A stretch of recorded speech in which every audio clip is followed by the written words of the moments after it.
आप लखनऊ में जाते होंगे, ताज होटल के ठीक पीछे एक ऊंची खड़ी बिल्डिंग दिखाई देती है, उसको कहते हैं जेपीएनआईसी। ये जेपीएनआईसी ये देश के अंदर इमरजेंसी के खिलाफ आवाज को उठाने वाले, एक नया शंखनाद करने वाले लोकनायक जयप्रकाश जी के नाम पर बनी हुई है। समाजवादी पार्टी बना रही थी। उस बिल्डिंग की कीमत कितनी थी? 200 करोड़। खर्च हो गया 864 करोड़ और अभी भी अधूरी थी। अधूरी, पूरी नहीं हो पाई। ये लूट थी समाजवादी पार्टी की। बाराबंकी में जनसभा के दौरान मुख्यमंत्री योगी आदित्यनाथ ने जिस इमारत की बात की वो ठीक मेरे पीछे है। यही है जयप्रकाश नारायण इंटरनेशनल सेंटर, जिसके निर्माण में कई 100 करोड़ रुपए के भ्रष्टाचार के आरोप पिछले कई महीनों से मुख्यमंत्री योगी आदित्यनाथ, समाजवादी पार्टी और अखिलेश यादव की सरकार पर लगा रहे हैं।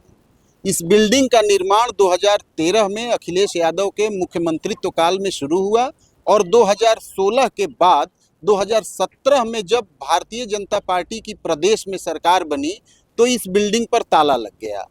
उस समय गंभीर भ्रष्टाचार के आरोपों के तहत इसकी जांच सेंट्रल ब्यूरो ऑफ इन्वेस्टिगेशन यानी सीबीआई से कराने के लिए सरकार ने अनुशंसा की और इसके निर्माण में जो घपला घोटाला कथित तौर पर हुआ उसकी जांच सीबीआई कर रही है। वैसे तो ये 2017 से चला हुआ मामला आ रहा है। जेपीएनआईसी के साथ साथ पूर्वांचल एक्सप्रेसवे और गोमती रिवर फ्रंट के डेवलपमेंट के भ्रष्टाचार को लेकर भी मुख्यमंत्री योगी आदित्यनाथ और भाजपा के नेता हमेशा सपा पर हमलावर रहते हैं। लेकिन अब पिछले कुछ महीनों में ये मामले बहुत तेजी से जनसभाओं में और कार्यक्रमों में लाए जा रहे हैं कि किस तरीके से अखिलेश यादव की सरकार में जमकर भ्रष्टाचार हुआ।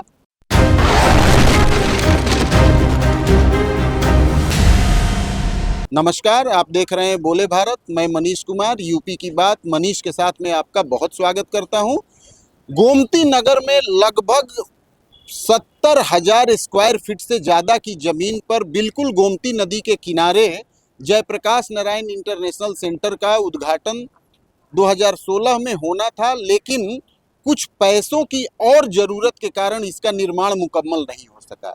करीब 150 करोड़ और रुपए चाहिए होंगे तब जाके ये इमारत मुकम्मल हो पाएगी और खुल पाएगी। लेकिन इससे पहले ही प्रदेश में बनी योगी आदित्यनाथ की सरकार ने इसके जांच के आदेश दे दिए। योगी आदित्यनाथ हमेशा कई मौक़ों पर कहते रहते हैं कि 200 करोड़ रुपए का प्रोजेक्ट भ्रष्टाचार की सीढ़ियों पर चढ़ते हुए 850 करोड़ रुपए से ज़्यादा तक पहुंच गया। तो आखिर ये पैसा किसकी जेब में गया, इसका आरोप लगाते हुए योगी आदित्यनाथ, अखिलेश यादव और समाजवादी सरकार पर गंभीर रूप से हमलावर दिखाई देते हैं। इस सेंटर के बारे में और नज़दीक से इसके बारे में आपको दिखाएंगे और लोगों से बातचीत भी करेंगे। तो आइए चलते हैं इसके गेट पर, जिसको अब बंद कर दिया गया है। मेरे पीछे जो सड़क देख रहे हैं, ये सड़क लोहिया पथ को गोमती नगर से जोड़ने वाली सड़क है। इस सड़क के एक तरफ अंबेडकर पार्क, दूसरी तरफ लोहिया पार्क पड़ता है, सिरोज कैफ़े पड़ता है, आगे जाने पे ताज होटल पड़ता है और उसी के बीच में जेपीएनआईसी है, Jayaprakash Narayan international centre.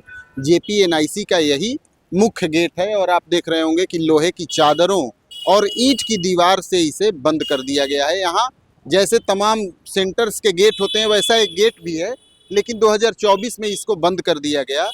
Convention centre के अंदर जयप्रकाश नारायण की मूर्ति लगी है। अखिलेश यादव उनकी जन्म जयंती पर माल्यार्पण करने के लिए आते थे। 2024 में जब ये गेट बंद कर दिया गया एलडीए के द्वारा, तो इस गेट को कूद कर वो अंदर चले गए और उन्होंने माल्यार्पण किया। तब बहुत सुर्खियां बनी थी। उसके बाद से एलडीए ने इसको इस तरीके से कवर कर दिया कि अब यदि कोई चाहेगा भी तो कूद कर दूसरी साइड में नहीं जा सकेगा। यानी पूरी तरीके से बिल्डिंग तो बंद थी ही, अब और भी बंद कर दी गई। जैसा कि मैंने बताया कि 850 करोड़ से ज़्यादा की लागत इसमें लग चुकी है। 75,000 स्क्वायर फीट से ज़्यादा की ज़मीन पर जेपीएनआईसी बना हुआ है। भारतीय जनता पार्टी की सरकार इसे भ्रष्टाचार का स्मारक कहती है, क्योंकि 200 करोड़ का प्रोजेक्ट 4 गुना बढ़ गया। खास बात यह है कि भाजपा सरकार में इस कन्वेंशन सेंटर की जो कस्टोडियन थी जेपी सोसाइटी, उसको भंग करके इसे लखनऊ डेवलपमेंट अथॉरिटी को सौंप दिया गया। इसके अलावा और भी कई बदलाव किए गए, जैसे कि सीबीआई जांच की इंक्वायरी तो इसकी चली रही है, हालांकि उसमें क्या फाइंडिंग्स आई पिछले 6-7-8 सालों में वो अभी हमें नहीं पता चल पाई है। सीबीआई इसकी जांच कर रही है, लेकिन पिछले दिनों में ये मुद्दा बहुत हाईलाइट रहा। जेपी इंटरनेशनल सेंटर में भ्रष्टाचार को लेकर भारतीय जनता पार्टी, समाजवादी पार्टी सरकार और अखिलेश यादव पर तो बहुत हमलावर रहती ही है, लेकिन बहुत ड्रीम प्रोजेक्ट के रूप में अखिलेश यादव की सरकार में अखिलेश यादव ने इसे बनाया था और पिछले दिनों करीब 1650 करोड़ रुपए में इसके बेचे जाने की भी बातें बहुत खबरों में आई थी। हालांकि बाद में एलडीए ने उसे नकार दिया था। लेकिन मैं आपको बता दूं कि जेपीएनआईसी को बनाने के पीछे मकसद क्या था। एक लग्जरी प्लेस तैयार किया गया था अखिलेश यादव की सरकार में, जहां पर बड़ा मीटिंग हॉल, इसके अलावा swimming pool, lawn tennis court, squash court, 1000 गाड़ियों की multi level parking, music block जो कि जयप्रकाश नारायण से जुड़ी चीज़ें जिसमें रखी जानी है। इसके अलावा गेस्ट हाउस भी एक अंदर बनाया गया है जिसमें 103 लग्जरी कमरे, साथ में 7 सूट हेल्थ सेंटर, रेस्टोरेंट और लटकता हुआ एक स्विमिंग पूल 7 फुट जो बाहर लटक रहा था वो भी यहाँ कंस्ट्रक्ट किया गया है। इसके अलावा 1000 लोगों के बैठने की क्षमता वाले ऑडिटोरियम को बनाया गया और कई सेमिनार हॉल हैं, यानी आप यहाँ तमाम कार्यक्रम कर सकते थे। एक हेलीपैड भी इस बिल्डिंग में है।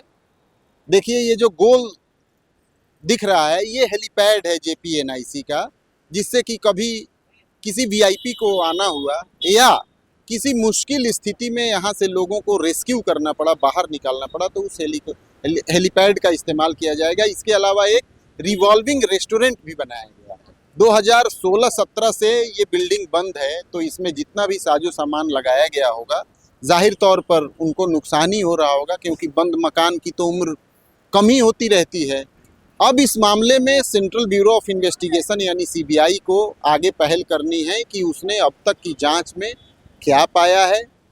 इस मामले में गड़बड़ी की जो आशंका है वो और बलवती इसलिए भी हो जाती है क्योंकि इस पूरे प्रोजेक्ट की डीपीआर गायब है, डिटेल प्रोजेक्ट रिपोर्ट, जिसमें एक एक चीज़ का हिसाब होता है, चाहे आर्किटेक्ट हो या फाइनेंस हो, सबका उसमें हिसाब किताब होता है। वो डीपीआर गायब है और इसके लिए एलडीए के 2 अफसरों की लगातार क्लास भी लगती रही है। तो अब ये देखना है कि जिस तरीके से मुख्यमंत्री योगी आदित्यनाथ ने जेपीएनआईसी में हुए भ्रष्टाचार को लेकर पिछले दिनों से ज़्यादा बातें करने लगे हैं, 2027 के विधानसभा चुनाव में भ्रष्टाचार के मुद्दे पर भी अखिलेश यादव की सरकार को घेरने की ज़बरदस्त तैयारी भाजपा की दिख रही है। और जेपीएनआईसी ही क्यों, हम आपको कुछ दिनों के बाद लखनऊ रिवर फ्रंट की कहानी भी दिखाएंगे कि रिवर फ्रंट में भी किस तरीके के घोटाले के आरोप लगे और उसकी भी जांच के आदेश दिए गए। मैं आपको बता दूं कि योगी आदित्यनाथ ने 2017 में जब सूबे के मुख्यमंत्री के रूप में शपथ ली थी तो 2 मामलों की जांच के लिए सीबीआई जांच की सिफारिश की थी। उसमें एक गोमती रिवर फ्रंट के निर्माण का भी है। आज गोमती रिवर फ्रंट किस हालत में है, उसके आसपास की ज़मीनों पर कितना कब्जा हो गया है, उसके डीपीआर में किस तरीके से बदलाव किए गए, बजट किस तरीके से साल दर साल उसका बढ़ता गया, इन सब की भी जानकारी हम आपको देंगे। लेकिन फ़िलहाल जेपीएनआईसी सेंटर की इस दुर्दशा को देख के यही कहा जा सकता है कि यदि सीबीआई जांच हो रही है तो सीबीआई किसी एक लॉजिकल एंड पर पहुंचे।